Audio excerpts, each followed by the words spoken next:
ओम शांति। आज प्यारे मीठे भगवान की अव्यक्त मीठी मुरली मंथन की डेट है 6 जून 2021।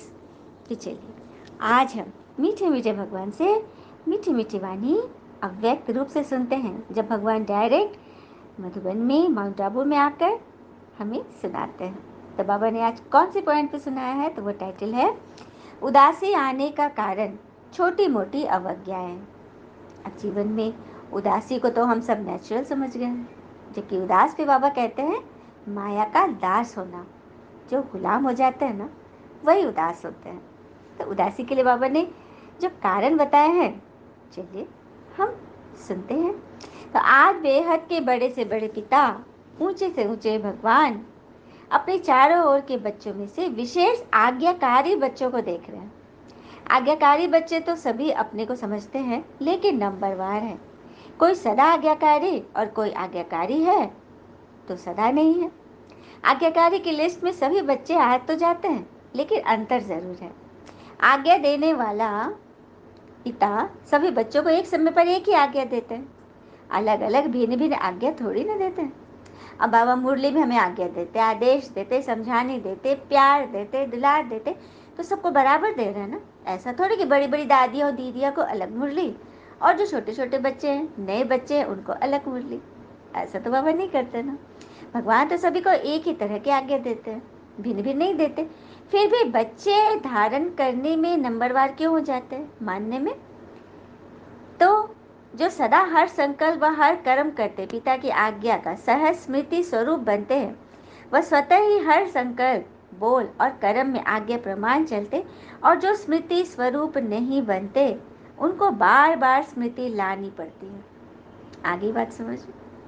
जो सदा अपने हर संकल्प व हर कर्म में पिता की आज्ञा को सहज स्मृति स्वरूप समझ मानते हैं। स्मृति स्वरूप अर्थात उनकी बुद्धि में ऑनलाइन क्लियर है, परमात्मा के साथ उनका कनेक्शन बिल्कुल अटूट है, मतलब स्मृति का स्विच सदा ऑन है। तो वो सदा काल के आज्ञाकारी बनते, और जिनकी स्मृति कभी ऑफ, कभी ऑन, कभी डीम, कभी फुली फोर्स में, तो वो जदा कदा रहते हैं।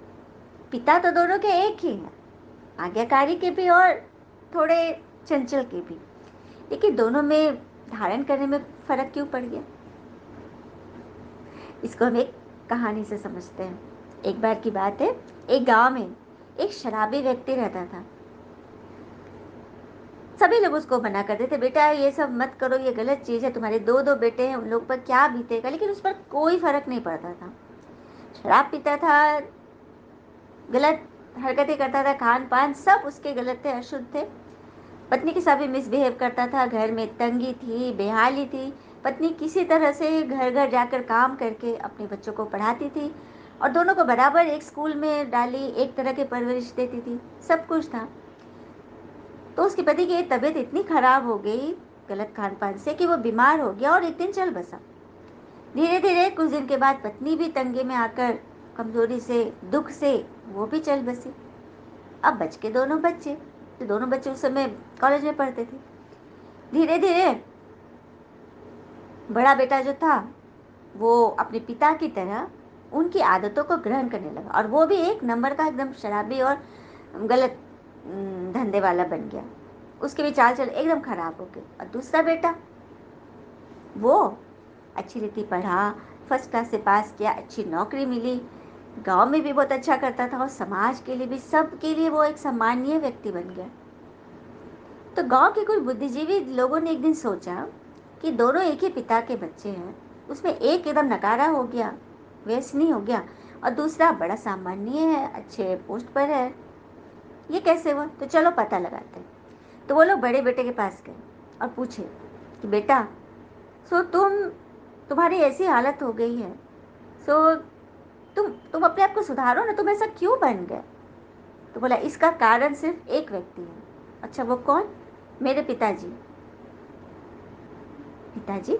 हाँ, मैं जब आँख खोला, होश आया, तो मैंने देखा पिताजी शराब पी रहे हैं, माँ के साथ गलत हरकत कर रहे हैं, डांट रहे हैं, घर में तंगी है, बेहाली है। तो मेरे जीवन में, मेरे नस नस में वही भर गया, और मैं आज यदि इस स्थिति में हो तो उसके जिम्मेवार सिर्फ और सिर्फ मेरे पिताजी हैं। उन लोगों ने सुना कि हाँ चलो ठीक है। फिर वो लोग दूसरे बेटे के पास गए, उनसे भी बात बात में पूछा कि तुम तो बहुत अच्छे हो, तुम्हारे बड़े भाई तो इस तरह से है, सो तुम्हारे सफलता का राज क्या है?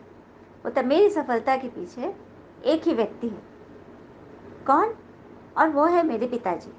तो उन लोगों को बड़ा आश्चर्य हुआ कि एक ने तो पिताजी के बारे में ऐसा बोला कि दूसरा बोल रहा है मेरी सफलता का राज है।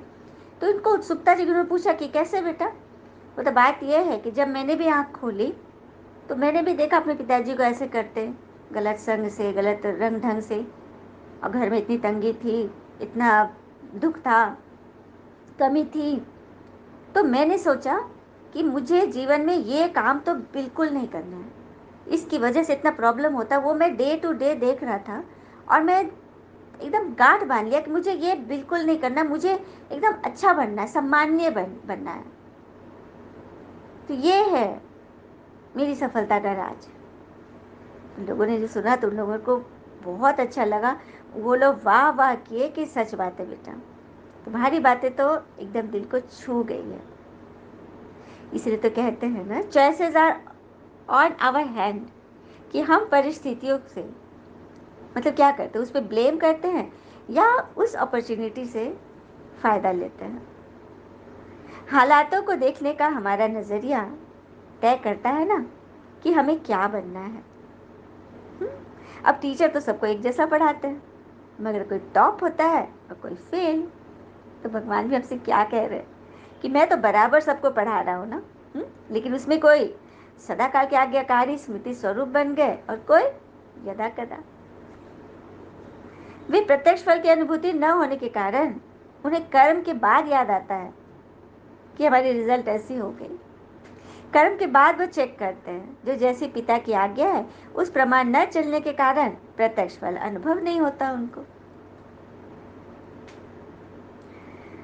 फिर बाबा कह रहे हैं, चलो पहला नंबर का बच्चा, बाबा 3 कैटेगरी बता रहे हैं। पहला नंबर है जो सहज स्वतः स्मृति स्वरूप आज्ञाकारी है, और दूसरा नंबर है कभी स्मृति से कर्म करने वाले और कभी कर्म के बाद सोचने वाले, और तीसरे नंबर की तो बात ही छोड़ दो। बाबा तीसरे नंबर तक तो जाते ही नहीं, बस पहला और दूसरा, एक सदाकाल का और एक यदा कदा। बाबा के पास 2 ही मालाएं हैं, पहली छोटी माला है, दूसरी बड़ी माला। छोटी माला मतलब सदा काल के आज्ञाकारी, सदा स्मृति स्वरूप, सदा ईश्वरीय श्रीमत पर एक्यूरेट चलने वाले की माला छोटी है। और दूसरी जो है वो बड़ी माला है, और तीसरे की तो माला ही नहीं बाबा के पास। इसीलिए भगवान 2 की ही बातें कर रहे हैं। फिर बाबा ने आगे पॉइंट बताया, आज्ञाकारी नंबर 1 सदा अमृत वेले से रात तक सारे दिन की दिनचर्या के हर कर्म में आज्ञा प्रमाण चलने के कारण हर कर्म में मेहनत नहीं अनुभव करते, लेकिन आज्ञाकारी बनने का विशेष फल भगवान के आशीर्वाद की अनुभूति करते हैं। समझा? आज्ञाकारी नंबर 1 बच्चे सुबह अमृत वेले से लेकर रात तक जो दिनचर्या भगवान ने बनाई है उसमें आज्ञा प्रमाण चलते हैं, तो उन्हें किसी भी कर्म में मेहनत की अनुभूति नहीं होती। हर कर्म में उन्हें ईश्वरीय आशीर्वाद की अनुभूति होती कि भगवान हमारे साथ है, क्योंकि आज्ञाकारी बच्चे के ऊपर हर कदम में भगवान के दिल की दुआएं साथ होती हैं। इसीलिए दिल की दुआओं के कारण उनका हर कर्म फलदायी होता है, क्योंकि वो सदा भगवान को साथ रखे है ना। और जो सदा साथ रखेंगे, यादों ही रखेंगे, उनको उनके पास प्रॉब्लम आएगी क्या? आएगा भी, लेकिन भगवान उसे चुटकी में उसकी मन बुद्धि को इतना टच करेंगे ना कि वो इजीली उससे पास कर जाएगा। ऐसा नहीं कि उसके पास प्रॉब्लम आएंगे नहीं, भगवान कोई जादू नहीं करेंगे, भगवान की याद ही जादू है, ये श्रीमत, ये मुरली ही जादू है। उसको साथ रखेंगे तो हर कर्म फलदायी होगा, क्योंकि कर्म बीज है और बीज से जो प्राप्ति होती है वह फल है, बीज से ही तो फल निकलता है ना। तो नंबर 1 आज्ञाकारी आत्मा हर कर्म रूपी बीज शक्तिशाली होने के कारण हर कर्म का फल अर्थात संतुष्टता, सफलता प्राप्त करते हैं, क्योंकि उनका हर कर्म रूपी बीज शक्तिशाली है, उत्तम कोटि का है। बीज यदि उत्तम कोटि का है और उसकी पालन पोषण अच्छी से हो रही, रख रखाव अच्छी हो रही, पोषण अच्छा हो रहा है, तो वो फलदायक तो बनेगा ही बनेगा। संतुष्टता अपने आप से भी होती है और कर्म के रिजल्ट से भी होती है। और अन्य आत्माओं के संबंध संपर्क से भी होती है। 3 तरह से संतुष्टता होती है। एक तो हमने कैसा कर्म किया, क्योंकि अपनी चेकिंग तो हम खुद कर सकते हैं ना कि हमने इस कर्म में कोई मिलावट तो नहीं की, कोई मान शान की छोटी इच्छा तो नहीं की, हाँ, किसी लोभ के वश तो नहीं किया। तो स्वयं से संतुष्ट कि हमने जो कर्म किया है वो संतुष्टता दे रही है। दूसरा, कर्म के रिजल्ट से संतुष्ट। और तीसरा, जो संबंध संपर्क जिन आत्माओं के संबंध में आते वो सब हमसे संतुष्ट है। नंबर 1, आज्ञाकारी आत्माओं के तीनों ही प्रकार की संतुष्टता स्वतः और सदा अनुभव होती है। कई बार बच्चे अपने कर्म से स्वयं संतुष्ट होते हैं कि मैंने बहुत अच्छा किया, विधि पूर्वक कर्म किया, लेकिन कहाँ सफलता रूपी फल जितना स्वयं समझते उतना दिखाई नहीं देता। क्यों होता है ऐसा? क्योंकि उनको लगता है कि हम जो कर रहे हैं अच्छा कर रहे हैं, कुछ गलती भी हो रही है ना तो उसको भी समझते हैं ना कि हम सही कर रहे हैं। तो इससे क्या होता है, सदा काल के लिए संतुष्ट नहीं होता, उतना फल दिखाई नहीं देता। तो इसको नंबर 1 आज्ञाकारी नहीं कहेंगे। नंबर 1 आज्ञाकारी तीनों ही बातों में संतुष्टता अनुभव करेगा। पहला, अपने निस्वार्थ कर्म से संतुष्ट, अपने रिजल्ट से संतुष्ट, जो मिला उसमें खुश। कई बार वो स्टूडेंट की आदत होती है, पढ़ते तो बहुत अच्छा है, बहुत अच्छा पढ़े, लेकिन थोड़ी कमी हो गई, रिजल्ट थोड़ा कम आया तो संतुष्ट नहीं होते। उनको मानना चाहिए ना कि हाँ, थोड़ा सा मैंने नेग्लिजेंसी की थी तभी ऐसा रिजल्ट हुआ है। फिर आगे बोल रहे बाबा, कोई कोई आत्माएं अपने को असंतुष्ट भी अनुभव करती है, सोचती है ऐसा तो नहीं है कि जिससे सभी उनसे संतुष्ट हो, कोई ना कोई असंतुष्ट हो भी जाते हैं, लेकिन इसके भी कई कारण होते हैं। तो अपने कारण को न जानने के कारण मिसअंडरस्टैंडिंग कर देते हैं, गलत फहमी कर देते हैं। दूसरी बात, अपनी बुद्धि प्रमाण बड़ों से चाहना, इच्छा ज़्यादा रखते हैं और वह इच्छा जब पूरी नहीं होती तो असंतुष्ट हो जाते हैं। ऐसे में कई आत्मा समझते हैं कि क्या कारण, हम क्यों असंतुष्ट हो गए, अपना कारण न जानने कारण मिसअंडरस्टैंडिंग हो जाती है। पहली बात। दूसरी बात, अपनी बुद्धि प्रमाण बड़ों से चाहना, इच्छा ज़्यादा रख लेते, वो पूरा नहीं होता तो असंतुष्ट हो जाते। और तीसरी बात, कई आत्माओं के पिछले संस्कार, स्वभाव और हिसाब किताब के कारण भी जो संतुष्ट होना चाहिए वह नहीं होते। पिछले स्वभाव संस्कार का हिसाब किताब पता नहीं कब आपके सामने आ जाएगा, आपको समझ में नहीं आएगा। तो इस कारण नंबर 1 आज्ञाकारी आत्मा का व शेष आत्मा द्वारा संतुष्टता न मिलने के कारण होता नहीं है, लेकिन अपने कारणों से असंतुष्ट रह जाते हैं। तो देखा, ये 3 कारण है जिस कारण से वो असंतुष्ट रह जाते हैं। कौन सा फल का बीज उसके सामने आ गया। इसीलिए बाबा कहते हैं कि हर एक बात में आप संतुष्ट हो। चलो, पिछले स्वभाव संस्कार का भी आया, बस हमें चुकाना है उसको, शुभ भावना से कारण आ गया, उसका निवारण में डाल देना है। नंबर 1 आज्ञाकारी आत्माएं मेजॉरिटी तीनों ही रूप से संतुष्ट अनुभव करेंगे और सदा आज्ञा प्रमाण श्रेष्ठ कर्म होने के कारण हर कर्म करने के बाद संतुष्ट होने के कारण उनका मन विचलित नहीं होगा, मतलब अपने कर्म में अचल रहेंगे, उनका मन नहीं खाएगा। आगे प्रमाण चलने के कारण सदा हल्के रहेंगे, क्योंकि कर्म के बंधन का बोझ नहीं मतलब कर्म बंधन का बोझ होगा ना, तुम सदा हल्के नहीं रहेंगे और मन खाएगा। इसे बाबा कह रहे उनसे बचना है। नंबर 1 आत्मा हर कर्म में भगवान द्वारा विशेष आशीर्वाद की प्राप्ति के कारण हर कर्म करते आशीर्वाद के फल स्वरूप सदा ही आंतरिक विल पावर अनुभव करेगी, क्योंकि हर कर्म वो भगवान की याद से, विशेष आशीर्वाद से करते हैं। उस आशीर्वाद के फलस्वरूप उनके अंदर आंतरिक विल पावर होती है। वे सदा अतीन्द्रिय सुख का अनुभव करेंगे, सदा अपने को भरपूर अर्थात संपन्न अनुभव करेंगे। कभी कभी कई बच्चे बाबा के आगे दिल का हालचाल सुनाते हुए कहते, ना मालूम क्यों आज अपने को खाली खाली समझ रहे। क्यों ऐसा लगता है? तो पहले समय की अवज्ञा का बोझ किसी समय अपने तरफ खींच रही है। मतलब कभी आपने कोई अवज्ञा की है, उसके बीच जो फलस्वरूप आ गया वो आपको खींच रहा है। पिछले जन्म कड़े संस्कार स्वभाव न चाहते हुए भी अपनी तरफ खींच लेते हैं। जैसे बाबा कहते हैं ना, स्वभाव के बारे में कहते हैं कि लोग कहते हैं ज्ञान बुढ़ापे का सहारा है, ज्ञान के बारे में। लोग कहते हैं ज्ञान बुढ़ापे का सहारा है, जबकि ज्ञान अर्थात समझ जब पूरा जीवन बेसमझी में बिता देंगे तो बुढ़ापे में सिवाय पछतावे के और कुछ नहीं रहेगा।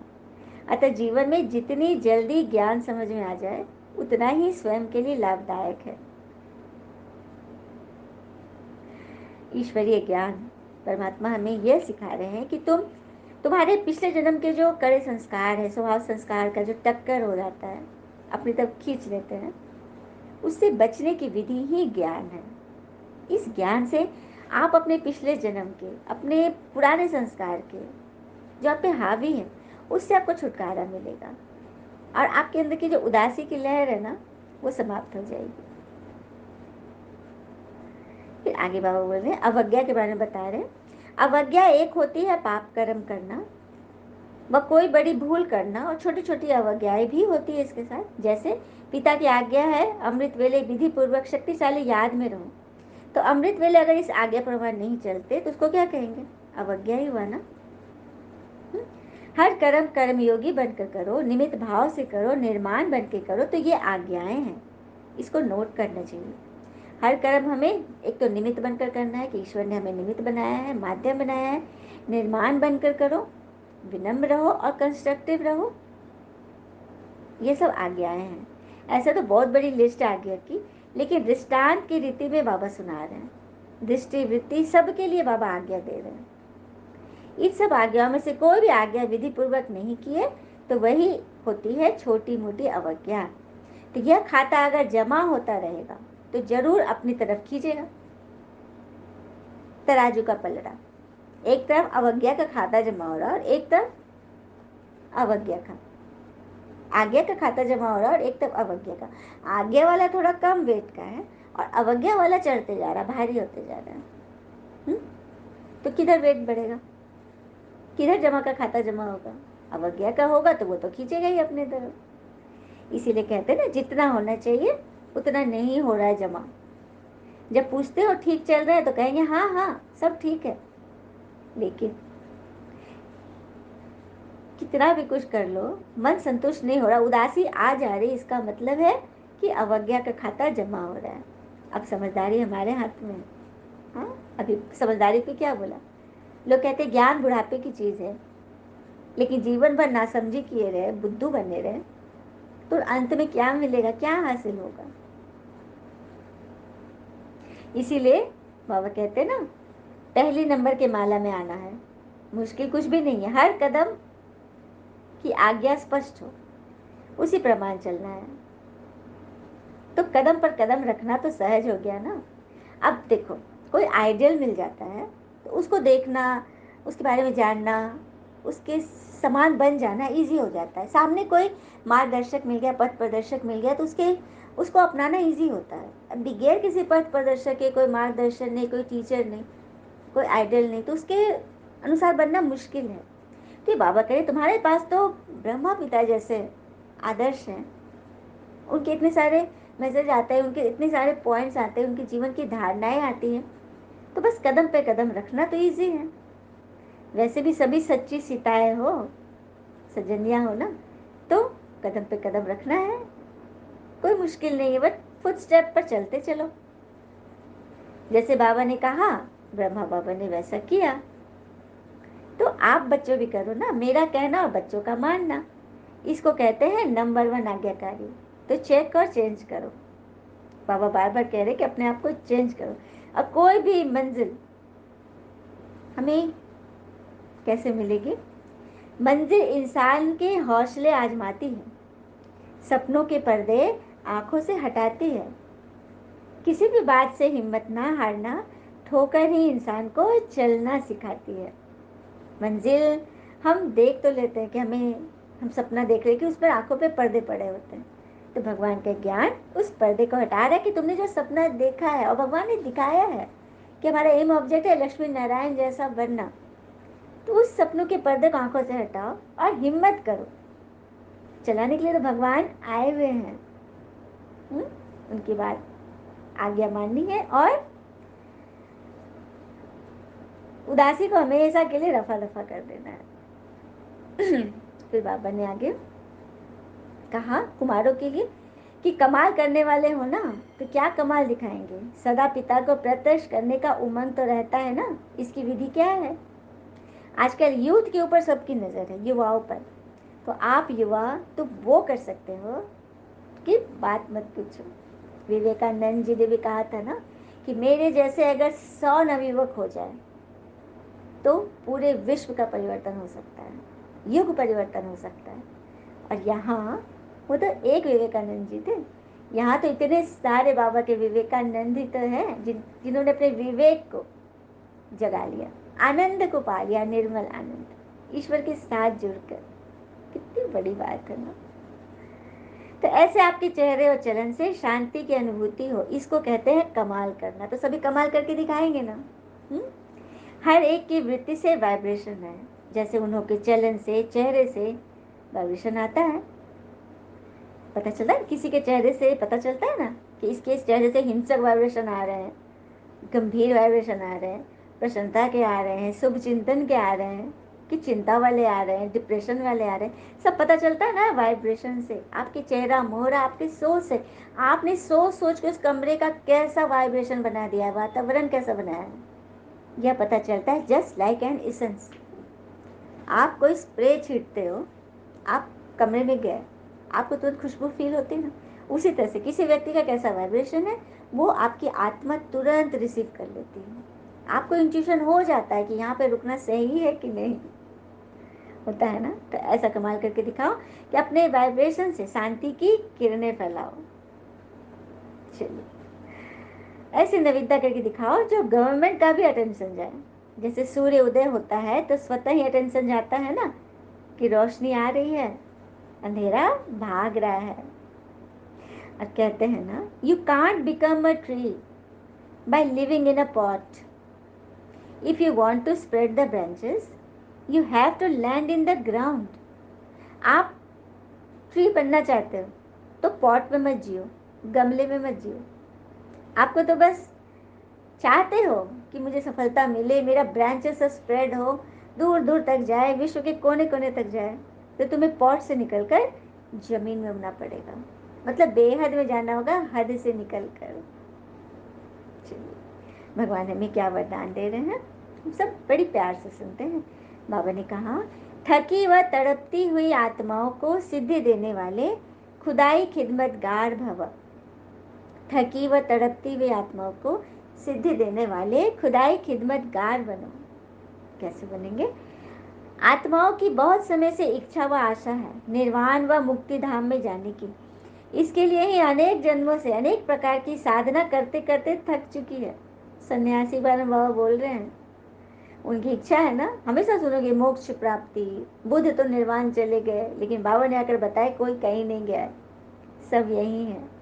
क्योंकि घर का रास्ता ही किसी को नहीं मालूम। जब मैं आऊँ तभी तो सबको ले जाऊँ। तो बस घर चलने की तैयारी बाबा करा रहे हैं। आत्माएं अनेक जन्म साधना करते करते थक चुकी है, अभी हर एक सिद्धि चाहते हैं। हाँ, न कि साधना, सिद्धि चाहते हैं, प्राप्ति चाहते हैं, लेकिन उसके लिए मेहनत करना नहीं चाहते। तो सिद्धि अर्थात सदगति। तो ऐसी तड़पती हुई थकी हुई प्यासी आत्माओं की प्यास बुझाने के लिए आप श्रेष्ठ आत्माएं अपनी साइलेंस की शक्ति व सर्व शक्तियों से 1 सेकंड में सिद्धि दो, तब कहेंगे खुदाई खिदमतगार। सदगति कराओ उनकी, थकी हुई तड़पती हुई आत्माओं की, प्यासी आत्माओं की प्यास बुझाओ, क्योंकि आप श्रेष्ठ आत्माएं हो। मैंने आपको चुना है, निमित्त बनाया है कि मेरे हर बच्चे को आप मेरा परिचय दो। तो अपने साइलेंस की शक्ति व सर्व शक्तियों से 1 सेकंड में सबको सिद्धि दो, तब कहेंगे भगवान हमें खुदाई खिदमतगार। खुदा, खुदा क्यों कहते हैं, खुद आ गया है, वो खुद आ गए हैं नीचे, तभी तो उसे खुदा कहते हैं। तो उस खुदा के खिदमतगार, उनके मददगार हम तभी कहलाएंगे जब 1 सेकंड में आत्माओं को ईश्वर का परिचय देकर उनकी सदगति करा दें। साथ ले चले। स्लोगन, कमजोर संस्कार ही माया के आने का चोर गेट है, अब यह गेट बंद करो। माया के आने का चोर गेट क्या है, कमजोर संस्कार, जो हमारी कमी कमजोरियां हैं, जो हमें फंसाती है, गिराती है, हमें उदास कर देती है। उन कारणों के गेट को फुल्ली बंद कर दो, एकदम पक्का बंद, कांटी वाटी ठोक कर उसको एकदम पैक कर दो। अच्छा, ओम शांति। शुक्र मीठे बाबा, वो बाबा के प्यारे प्यारे बच्चे। थैंक यू बाबा। All is well always. ओम शांति।